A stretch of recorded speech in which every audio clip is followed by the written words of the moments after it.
पूर्व प्रधानमन्त्री माधव कुमार नेपाल संसदीय विकसित ज्याचोङको घटनाक्रम त सुखद मजुगु थैदिगु थौ धनुषा समाजवादी प्रेस संगठन नेपालिया पत्रकार सम्मेलने नवासे वेकल थुगु ख थैदिगु ख वेकल सत्ता सहकार्य या त न्याकेगु खै फुक्क सत्ता घटक दुजत नाप भलसा ग्वाहाली व समझदारी याना न्याउनेगु थपिनेगु ज्याजुगु थैदिल वेकल संसदीय गतिरोध चिकेगु खै वार्ता व संवाद माध्यम न्याउने मागु थैदिल यो सहकार्यलाई अगाडि बढाउने सन्दर्भमा सम्बन्धित सबै घटकका सदस्यहरूको माझमा राम्रो विश्वास, राम्रो समझदारी, राम्रो सहकार्य हुनुपर्दछ।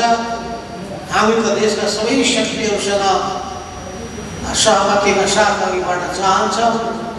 संसदमा जुन किसिमका घटनाहरू घटिरहेका छन् ती घटनाहरू वास्तवमा सुखद छैन। त्यसैले वार्ता र संवादबाट ती कुराहरूको पनि समाधान खोज्नु पर्दछ।